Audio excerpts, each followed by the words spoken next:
Cultive o silêncio. Todas as coisas profundas, e as emoções das coisas, são precedidas e acompanhadas pelo silêncio. O silêncio é a consagração geral do universo. Herman Melville. A fascinação pelo silêncio começou cedo na vida do compositor John Cage. Em 1928, numa competição de discursos para a Los Angeles High School, ele tentou convencer seus colegas estudantes e os juízes de que os Estados Unidos deviam instituir um Dia Nacional do Silêncio. Observando o silêncio, disse ele à audiência, eles finalmente seriam capazes de ouvir o que os outros pensam. Foi o início de uma vida inteira de exploração e experimentação a respeito do que significa ficar calado e das oportunidades para ouvir o que esse silêncio disciplinado cria. Cage perambulou depois do ensino médio. Percorreu a Europa. Estudou pintura. Ensinou música. Compôs música clássica. Era um ávido observador. Nascido em 1912 na Califórnia, tinha justamente idade suficiente para se lembrar como era a vida pré-mecanização, e quando o século se tornou moderno, e a tecnologia transformou todas as indústrias e ocupações, começou a notar como tudo se tornará barulhento. Onde quer que estejamos, o que ouvimos na maior parte do tempo é ruído, dizia ele. Quando o ignoramos, ele nos perturba. Quando o escutamos, nós o achamos fascinante. Para Cage, o silêncio não era necessariamente a ausência de todo o som. Ele gostava do som de um caminhão a 80 km por hora. Estática no rádio. O zumbido de um amplificador. O som de água caindo na água. Acima de tudo, ele gostava dos sons que eram perdidos ou soterrados por nossas vidas barulhentas. Em 1951, Cage visitou uma câmara anecoica, a mais avançada sala à prova de som do mundo na época. Mesmo ali, com seu ouvido extremamente sensível de músico, escutou sons. Dois, na verdade, um agudo e um grave. Falando com o engenheiro ao final, ficou assombrado ao descobrir que a fonte desses sons eram seu próprio sistema nervoso e o bombeamento de seu sangue. Quantos de nós nem sequer chegamos perto desse tipo de silêncio? Reduzir o ruído e a trepidação à nossa volta a ponto de literalmente ouvir o som da própria vida. Dá para imaginar tudo o que pode ser feito com tanto silêncio. Foi uma reação contra o ruído desnecessário que inspirou a famosa criação de Cage, 433, originalmente concebida com o título Prece Silenciosa. Cage queria criar uma canção idêntica à música popular da época. Ela teria a mesma duração e seria tocada ao vivo e no rádio como todas as outras canções. A única diferença era que 433 seria uma peça de ininterrupto silêncio. Algumas pessoas viram isso como uma piada absurda, uma paródia do Champiana do que constitui música. Em certo sentido, era. Cage pensou que seria divertido vender a canção para a companhia Muzak para ser tocada em elevadores. Mas ela também foi inspirada por seu estudo, durante a vida inteira, da filosofia Zen, focada na descoberta da plenitude no vazio. As instruções de execução para a canção são elas próprias uma bela contradição, numa situação com amplificação máxima, executar uma ação disciplinada. Na verdade, 433 nunca teve a ver com a obtenção do silêncio perfeito, mas sim com o que acontece quando paramos de contribuir para o barulho. A canção foi executada pela primeira vez em Woodstock, Nova York, pelo pianista David Tudor. 2. Silêncio é algo que não existe, disse Cage nessa primeira execução. O que pensavam ser silêncio, porque não sabiam ouvir, estava cheio de sons acidentais. Foi possível ouvir o vento se agitando lá fora durante o primeiro movimento. Durante o segundo, gotas de chuva começaram a tamborilar no teto, e durante o terceiro as próprias pessoas fizeram todo tipo de sons interessantes enquanto falavam ou saíam. Deram-nos duas orelhas e só uma boca por uma razão, observou o filósofo Zenão. O que você nota quando para a escuta pode fazer toda a diferença no mundo?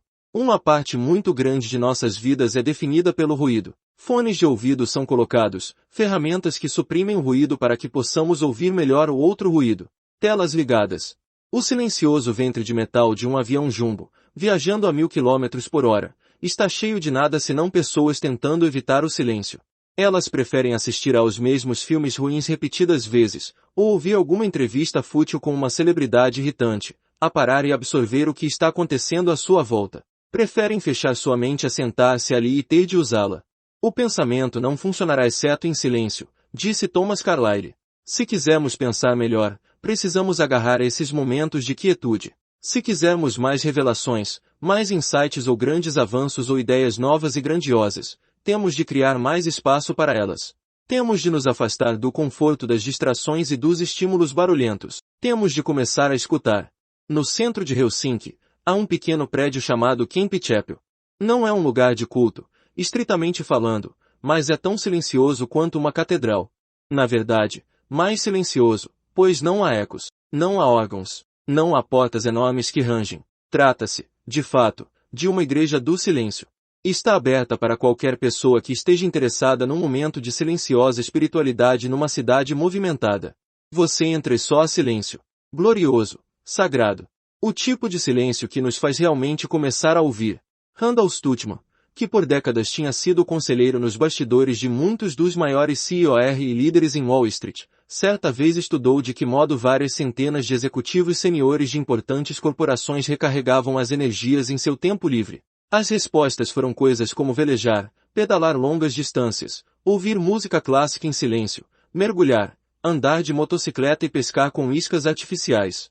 Todas essas atividades, ele observou, tinham uma coisa em comum, uma ausência de vozes. Eram pessoas com profissões movimentadas, cooperativas. Pessoas que tomavam inúmeras decisões que envolviam riscos sérios no curso de um dia. Mas em poucas horas sem conversa, sem outras pessoas em seu ouvido, em que podiam simplesmente pensar, ou não pensar, elas conseguiam recarregar as forças e encontrar paz. Podiam ficar quietas, mesmo que estivessem se movendo. Podiam finalmente ouvir, mesmo que sobre os sons de um rio caudaloso ou da música de Vivaldi. Todos nós precisamos cultivar momentos assim em nossas vidas, nos quais limitamos nossos estímulos e abaixamos o volume de modo a atingir uma consciência mais profunda do que aquilo que está se passando à nossa volta. Parando de falar, mesmo que somente por um curto período, podemos finalmente ouvir o que o mundo vinha tentando nos dizer. Ou o que vínhamos tentando dizer para nós mesmos. O fato de o silêncio ser tão raro é um sinal do quanto é valioso. Agarre-o. Não podemos ter medo do silêncio, pois ele tem muito a nos ensinar. Busque-o. O tic-tac dos ponteiros do seu relógio está lhe dizendo que o tempo está passando para nunca mais voltar. Escute-o. Busque a sabedoria. A sabedoria imperturbável vale tudo. Demócrito na Grécia em 426 a.C., a sacerdotisa de Delfos respondeu a uma pergunta que lhe foi feita por um cidadão de Atenas. Havia alguém mais sábio que Sócrates? Sua resposta, não. A ideia de que Sócrates pudesse ser o mais sábio de todos foi uma surpresa, especialmente para Sócrates. Ao contrário dos sábios tradicionais que conheciam muitas coisas, e ao contrário das pessoas pretensiosas que afirmavam conhecer muitas coisas, Sócrates era intelectualmente humilde. Na verdade, ele passou a maior parte da vida proclamando com sinceridade sua falta de sabedoria. Contudo, era esse o segredo de seu brilhantismo, a razão pela qual se destacou ao longo de séculos como um modelo de sabedoria. 600 anos após a morte de Sócrates, Diógenes Laércio escreveria que ele era tão sábio porque não sabia nada exceto o fato de sua ignorância. Melhor ainda, ele tinha consciência do que não sabia e estava sempre aberto a provas de que estava errado. De fato, o cerne do que hoje chamamos de o método socrático vem do hábito verdadeiro e frequentemente irritante de Sócrates de andar por toda parte fazendo perguntas. Ele estava sempre sondando as opiniões dos outros. Por que você pensa isso? Como você sabe? Que provas tem? Mas e quanto a isso ou aquilo? Essa busca de mente aberta pela verdade, pela sabedoria, era o que fazia de Sócrates o homem mais brilhante e desafiador de Atenas, tanto que mais tarde o mataram por isso. Todas as escolas filosóficas pregam a necessidade de sabedoria. A palavra hebraica para sabedoria é chokmah, o termo correspondente no Islã é hikmah, e ambas as culturas acreditam que Deus é uma fonte inesgotável dela. A palavra grega para sabedoria era sofia, o que em latim tornou-se sapientia, e por essa razão o homem é chamado de Homo sapiens. Tanto os epicuristas quanto os estoicos consideravam sofia um princípio básico. Em sua visão, a sabedoria era obtida através da experiência e do estudo. Jesus aconselhou seus seguidores a ser tão sábios quanto as serpentes e tão inocentes quanto as pombas. Em Provérbios, 4h07, é dito que a aquisição de sabedoria é a coisa mais importante a que as pessoas podem se dedicar. Os budistas referem-se à sabedoria como prajna, que ela representa a compreensão da verdadeira natureza da realidade. Confúcio e seus seguidores falavam constantemente do cultivo da sabedoria, dizendo que ela é alcançada da mesma maneira que um artesão desenvolve sua habilidade, dedicando tempo. O Xunzi foi mais explícito. O aprendizado nunca pode cessar. Uma pessoa nobre que estuda amplamente e avalia a si todo dia se tornará lúcida em seu conhecimento e impecável em sua conduta. Cada escola tem sua própria concepção da sabedoria, mas os mesmos temas aparecem em todas elas: a necessidade de fazer perguntas, a necessidade de estudar e refletir. A importância da modéstia intelectual. O poder que as experiências, principalmente fracassos e erros, têm de abrir nossos olhos para a verdade e a compreensão. Dessa maneira, a sabedoria é uma percepção do panorama geral, o acúmulo de experiências e a capacidade de se elevar acima das tendenciosidades, das armadilhas onde caem os pensadores mais preguiçosos. O fato de você estar sentado aqui lendo um livro é um passo maravilhoso na jornada para a sabedoria. Mas não pare aqui, este livro é apenas uma introdução ao pensamento e à história clássicos. Tolstói expressou sua exasperação com pessoas que não lia de maneira profunda e regular.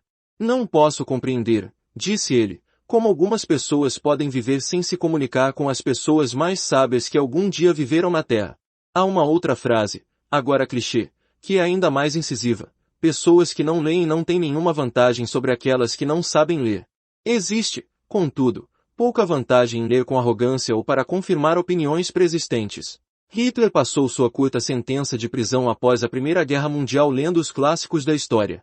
Porém, em vez de aprender alguma coisa naqueles milhares de páginas, segundo disse, apenas reconheci a exatidão de meus pontos de vista. Isso não é sabedoria. Nem mesmo estupidez. É insanidade. Devemos também procurar mentores e professores que possam nos guiar em nossa jornada. O estoicismo, por exemplo, foi fundado quando Zenão, então um comerciante bem-sucedido, ouviu pela primeira vez alguém lendo os ensinamentos de Sócrates em voz alta numa livraria. Mas isso não foi suficiente. O que ele fez em seguida foi o que o pôs no caminho da sabedoria, pois ele se aproximou da pessoa que estava lendo e disse, onde posso encontrar um homem assim? No budismo, há a ideia de Pabbajja, que significa ir em frente, e marca o início sério dos estudos de uma pessoa. Era o que Zenão estava fazendo, respondendo ao chamado e indo em frente. O mestre de Zenão foi um filósofo chamado Crates, e este não só lhe deu muitas coisas para ler, mas, como todos os grandes mentores, ajudou-o a tratar de questões pessoais. Foi com a ajuda de Crates que Zenão superou sua paralisante preocupação com o que os outros pensavam dele. Numa ocasião, despejou sopa sobre Zenão e mostrou quão pouco os outros se importavam ou sequer percebiam. O primeiro mestre de Buda foi um asceta chamado Alara Kalama, que lhe ensinou os fundamentos da meditação. Quando ele aprendeu tudo o que podia de Kalama, passou para o Daka Ramaputa, que também era um bom professor. Foi durante o tempo de Ramaputa que Buda começou a perceber as limitações das escolas existentes e a considerar a possibilidade de iniciar a sua própria. Se Zenão e Buda precisaram de mestres para avançar, então com certeza nós precisaremos de ajuda. E a capacidade de admitir isso é prova de um bom grau de sabedoria. Encontre pessoas que admira e pergunte-lhes como chegaram aonde estão. Procure recomendações de livros. Não é o que Sócrates faria. Acrescente a isso experiências e experimentações. Ponha-se em situações difíceis. Aceite desafios. Familiarize-se com o desconhecido. É assim que você expande sua perspectiva e seu entendimento. Os sábios são tranquilos porque viram de tudo. Sabem o que esperar porque já passaram por isso. Cometeram erros e aprenderam com eles. E você deve fazer o mesmo. Enfrente grandes questões. Enfrente grandes ideias.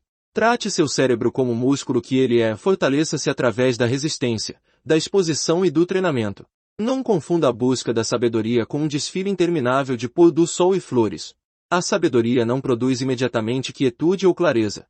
Muito pelo contrário, ela pode até tornar as coisas menos claras, mais obscuras, antes do raiar do dia. Lembre-se, Sócrates encarava honestamente o que ele não sabia. Isso é difícil. É penoso ter nossas ilusões destruídas. É humilhante perceber que não somos tão inteligentes quanto acreditávamos. É também inevitável que o aluno diligente se depare com ideias desconcertantes ou desafiadoras, sobre o mundo ou sobre ele mesmo.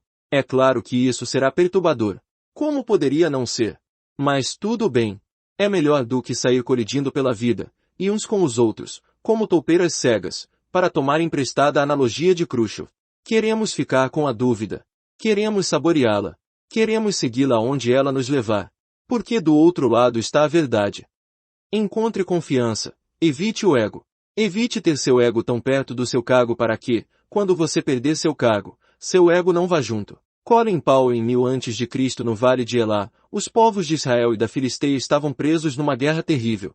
Não havia nenhum fim à vista até que o gigante Golias propôs um ousado desafio para encerrar o impasse entre os exércitos. Eu desafio hoje as tropas de Israel. Mandem-me um homem para lutar sozinho comigo, gritou ele. Por 40 dias, nem um único soldado se ofereceu, nem mesmo o rei de Israel, Saul. Se Golias era movido por ego e arrogância, os israelitas estavam paralisados por medo e dúvida. Então chegou o jovem Davi, um pastor que estava de passagem e tinha 3 irmãos no exército. Davi ouviu o desafio de Golias, e ao contrário de todo o exército, que se encolhia de medo, ele teve confiança de que podia lutar com Golias e vencer. Era louco. Como podia se julgar capaz de derrotar alguém tão grande? Quando aparece um leão ou um urso e leva uma ovelha do rebanho, disse Davi aos seus irmãos, eu vou atrás dele, dou-lhe golpes e livro a ovelha de sua boca. Quando se vira contra mim, eu o pego pela juba e dou-lhe golpes até matá-lo. Teu servo pôde matar um leão e um urso, esse filisteu incircunciso será como um deles. A confiança de Davi provinha da experiência, não do ego. Ele passará por coisas piores e as resolverá com as próprias mãos. Davi conhecia seus pontos fortes, mas também conhecia suas fraquezas. Não consigo andar com isto, disse ele depois de experimentar a armadura de um soldado, pois não estou acostumado. Ele estava pronto para seguir em frente com o que poderíamos chamar de verdadeira consciência de si mesmo. E, é claro, sua fé. Como Golias reagiu a esse desafiante pequenino? Como um típico valentão, ele riu. Por acaso sou um cão? Para que você venha contra mim com pedaços de pau, gritou Golias. Venha aqui, disse ele, e darei sua carne às aves do céu e aos animais do campo. Essa arrogância teria vida curta. Davi correu a toda velocidade em direção a Golias, com uma funda numa mão e algumas pedras do rio na outra. Naqueles breves segundos, Golias deve ter visto a confiança nos olhos de Davi e sentido medo pela primeira vez. Antes que pudesse fazer qualquer coisa, estava morto, derrubado pela pedra lançada com perícia pela funda de Davi. Sua cabeça cortada por sua própria espada. Talvez a história desses 2 combatentes seja verdadeira. Talvez não. Mas continua sendo uma das melhores histórias que temos sobre os perigos do ego, a importância da humildade e a necessidade da confiança. Talvez não haja ninguém menos em paz que o egocêntrico, cuja mente é um miasma turbulento de sua própria grandiosidade e insegurança. Eles constantemente mordem mais do que podem mastigar. Procuram brigas aonde quer que vão. Criam inimigos. São incapazes de aprender com seus erros, porque não acreditam que cometem erro algum. Tudo com eles é complicado, tudo diz respeito a eles.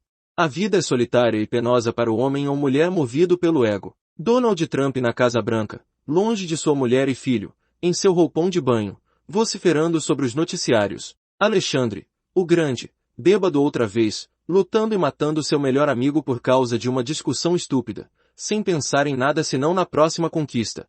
Howard Hughes, aprisionado em sua mansão, maníaco e empolgado com algum projeto maluco, que ele vai inevitavelmente sabotar. Bem-sucedidos, sim, mas você trocaria de lugar com eles. Essa forma tóxica de ego tem um gêmeo do mal mais humilde, muitas vezes chamado de síndrome do impostor. É uma ansiedade incômoda e interminável, um temor de que você não é qualificado para o que está fazendo, e de que isso está prestes a ser descoberto. A imagem de Shakespeare para esse sentimento foi um ladrão vestindo uma túnica roubada, a qual ele sabe ser grande demais. O escritor Franz Kafka, filho de um pai autoritário e repressor, equiparava a síndrome do impostor com o sentimento de um funcionário de banco que está adulterando os livros, tentando freneticamente manter tudo em andamento, aterrorizado pela ideia de ser descoberto. É claro, essa insegurança existe quase inteiramente em nossa cabeça. As pessoas não estão pensando em você. Elas têm seus próprios problemas com que se preocupar. O que é melhor do que esses 2 extremos, ego e síndrome do impostor, senão a simples confiança? Merecida, racional, objetiva, tranquila. Ulisses S. Grant teve um pai egoísta, inclinado à autopromoção, sempre envolvido em alguma tramóia ou escândalo. Grant sabia que não era isso que ele queria ser. Em resposta, desenvolveu uma autoconfiança fria e calma que era muito mais próxima da personalidade discreta porém forte de sua mãe. Essa foi a fonte de sua grandeza. Antes da Guerra Civil, Grant vivenciou uma longa cadeia de reveses e dificuldades financeiras. Acabou em Saint Louis, vendendo lenha para viver, uma dura queda para alguém com diploma de West Point. Um colega do exército o encontrou e ficou horrorizado. Meu Deus, Grant, o que você está fazendo? A resposta de Grant foi simples: estou resolvendo o problema da pobreza. Essa é a resposta de uma pessoa confiante, uma pessoa em paz mesmo na adversidade. Grant não estava satisfeito com essa situação, mas não iria permitir que ela afetasse sua percepção de si mesmo. Além disso, estava ocupado demais tentando resolvê-la como podia. Por que odiar a si mesmo por trabalhar para ganhar a vida? Que havia de vergonhoso nisso? Frequentemente, comentava-se sobre a inabalável confiança de Grant em batalha. Enquanto outros generais já estavam certos de que a derrota era iminente, Grant nunca se dava por vencido. Ele sabia que precisava apenas perseverar. Sabia também que era improvável que perder a esperança, ou a calma, fosse ser de alguma ajuda. Com semelhante equanimidade, ele também não se deixou mudar pelo sucesso e poder nos anos posteriores, não somente comandando um poderoso exército, mas passando 8 anos como líder mundial. Charles Dana comentou que Grant foi um herói despretensioso, a quem nenhum mau presságio podia desalentar e nenhum triunfo podia exaltar indevidamente. Depois de sua presidência, Grant visitou a velha cabana onde ele e a esposa tinham morado naqueles dias difíceis. Um de seus auxiliares observou que a vida de Grant era uma trajetória incrível da pobreza para a riqueza, quase o enredo de um poema épico, tendo saído daquela cabana e chegado à presidência. Grant deu de ombros. Bem, nunca pensei nisso sob esse prisma.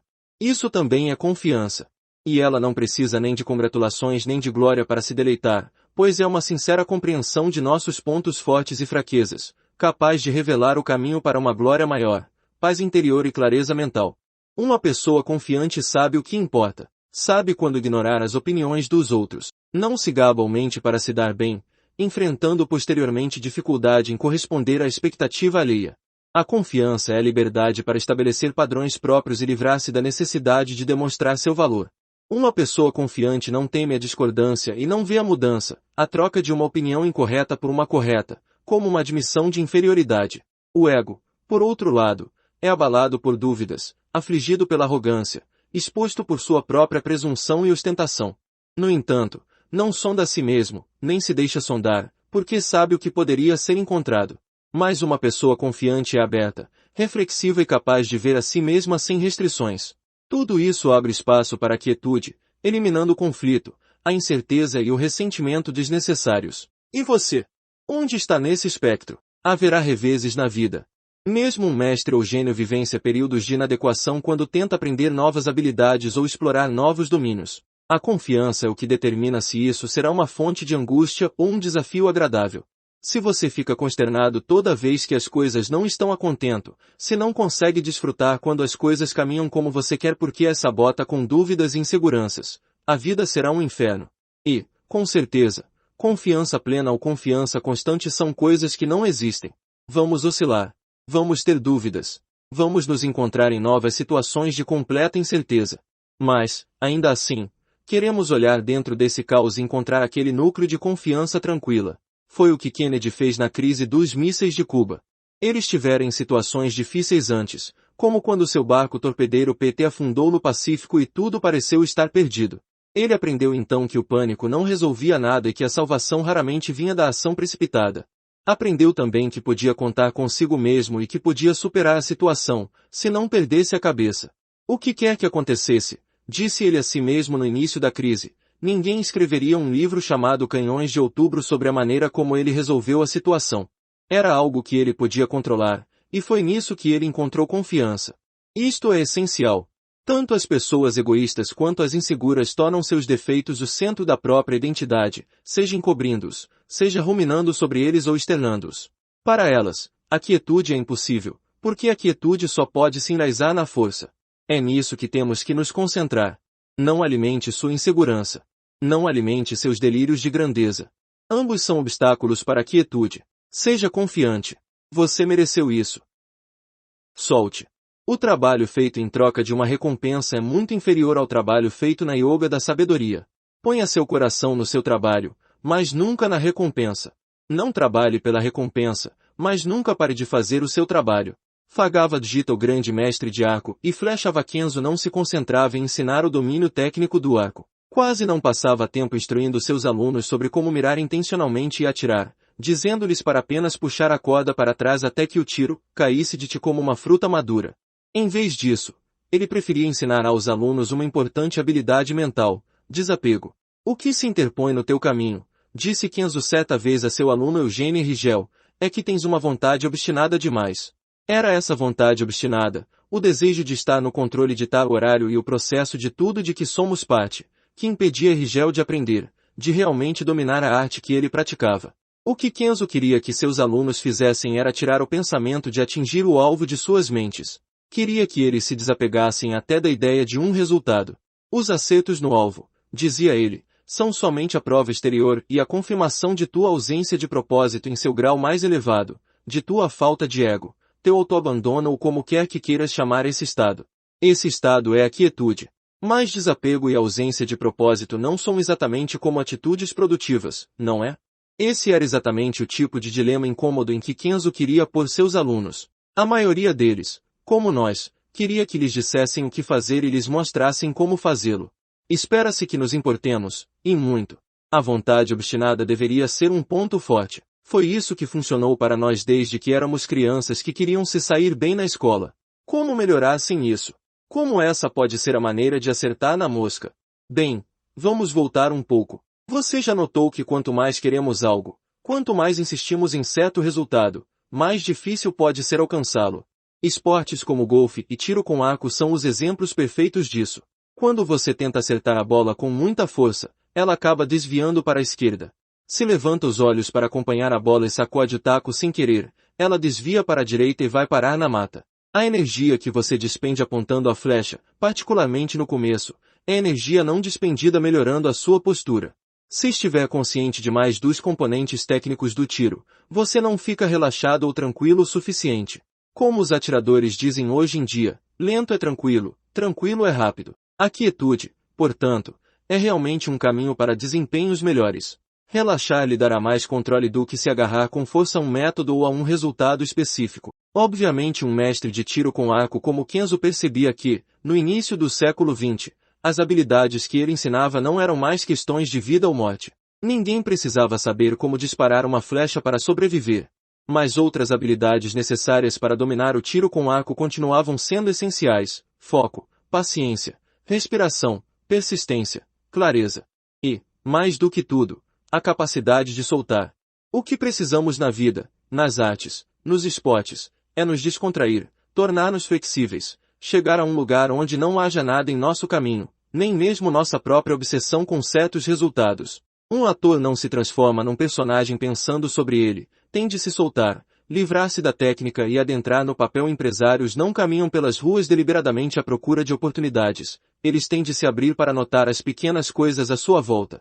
O mesmo acontece a comediantes, ou até pais tentando educar os filhos. Todo mundo tenta disparar naturalmente, escreveu Kenzo, mas quase todos os praticantes têm algum tipo de estratégia, algum tipo de truque técnico raso, artificial e calculista em que confiam quando atiram. No final das contas, truques técnicos não levam a lugar nenhum. O controle de nosso domínio mental, por mais paradoxal que possa parecer, requer que recuemos em relação à rigidez da palavra controle. Vamos obter a quietude de que necessitamos se nos concentrarmos nos passos individuais, se abraçarmos o processo e desistirmos de perseguir. Pensaremos melhor se não estivermos pensando com tanto esforço. A maioria dos alunos, seja no tiro com arco, na yoga ou na química, começa com um grande objetivo. Eles estão concentrados no resultado. Querem obter a maior nota ou a pontuação mais alta. Trazem consigo sua expertise anterior. Querem pular os passos desnecessários e ir direto à parte divertida. Em consequência, são difíceis de ensinar e se sentem facilmente desencorajados quando a jornada se prova mais difícil do que o esperado. Eles não estão presentes. Não estão abertos para a experiência e não podem aprender. Na escola de Kenzo, somente quando um aluno tinha se rendido por completo, quando havia se desapegado até da ideia de fazer pontaria, tendo passado meses atirando flechas num fardo de feno poucos metros à sua frente, é que ele finalmente anunciava: nosso novo exercício é atirar num alvo. E, mesmo aí, quando eles acertavam o alvo, Kenzo não cobria os arqueiros de elogios. Ao contrário, depois de um tiro na mosca, Kenzo os instava a continuar praticando como se nada tivesse acontecido. Ele dizia a mesma coisa depois de um tiro ruim. Quando os alunos pediam mais instruções, respondia: não peçam, pratiquem. Ele queria que os pupilos se perdessem no processo. Queria que abandonassem suas noções de como o tiro com arco deveria ser. Estava exigindo que ficassem presentes, vazios e abertos para que assim pudessem aprender.